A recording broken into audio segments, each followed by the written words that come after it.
I watch people not only get freedom out of the 8x10 cells that they've been living in for the years that they have, but also freedom within their own barriers that they set within themselves and their cognitions as well as in their communities. So we've been able to watch people become part of their children's lives again, watch them get to their independence of their own home that they're owning, career sets, and now wanting to give back to the communities more than what they once took in their life. So it's a full circle of watching people, how they rehabilitated because of the WAGEES program.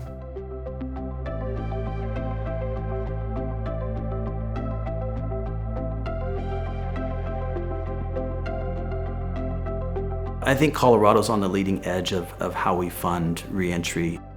Traditionally, a lot of organizations may be just writing for grants and getting a little bit here and a little bit there.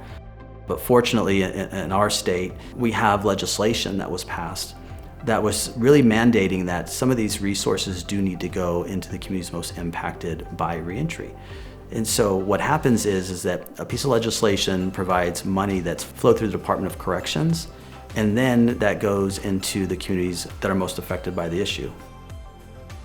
Normally, when someone would come out on parole, they would be assigned an officer, and if they did have reentry needs, they would get a community reentry specialist. But this partnership is unique because it brings in the community and it brings in their natural supports that will be ongoing and sustainable, because a relationship with somebody in the community that's going to be there to support them long term contributes greatly to whether or not that person is going to be able to sustain and be successful as they move off of supervision and continue on with building their life. One of the great things in this effort is that the community and faith-based nonprofit organizations that are partnering with Department of Corrections are actually providing the direct services. Things like transportation, education, training, housing, work tools, clothing, all the things that people may need to actually get on the path to self-sufficiency and employment. And many of those community and faith-based nonprofit organizations also have lived experience. So that really speaks to being able to connect with the people that they're serving in a meaningful way to help them down that path. Trust is a big issue for these guys. And for myself, I was incarcerated myself, so I've sat in their seat before, so they could feel that I'm real, and we have a very good success rate of them not going back because of that trust issue. It goes across the state in both rural and urban areas to organizations that are already existing. They've been doing a lot of this work unfunded, just a lot of great people really trying to be responsive to the community and the people that were returning home. But this really formalizes and provides a consistent set of resources to help them really meet the need in a meaningful way. The help that WAGEES has been, it's really been the fuel for the growth of Second Chance Center. And when WAGEES came online, we were underfunded in every way you can think of.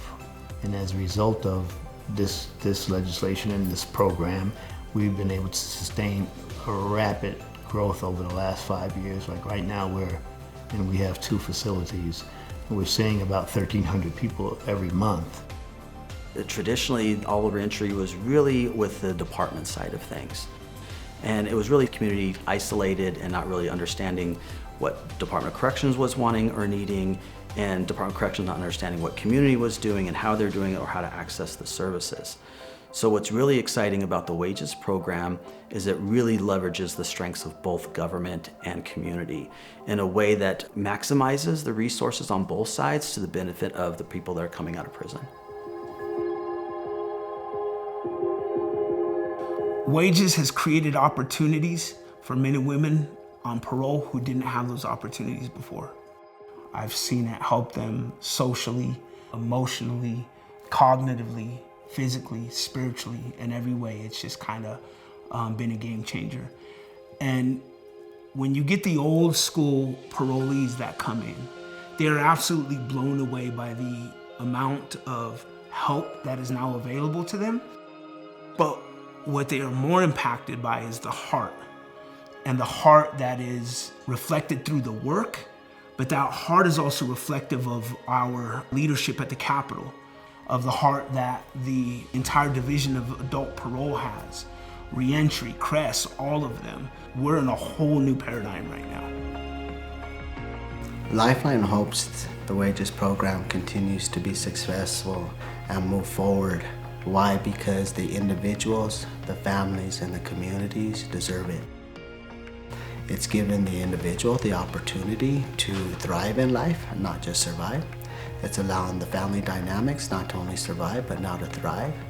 And what it's doing is allowing all the systems to come together to where the systems, as well as us boots on the ground organizations, are not only collaborating, we're partnering to better serve our people in our communities. So hopefully in the future, this is a movement that's going to redefine what our communities look like.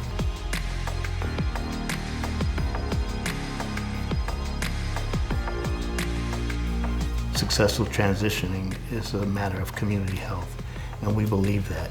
The population that's returning to our communities, which 98% of people currently incarcerated will one day return to community. It only behooves us to be concerned about what they have to endure while they're incarcerated, as well as what kind of assistance is available for them when they come out. And so we think we're a really big part of that community safety equation. I mean, we've tried arresting and incarcerating our way out of these societal issues, and it hasn't worked. This approach is something new, something different, and from the results, I think more people are buying into the fact that it's a better way to go about it. Then we know lives are changing.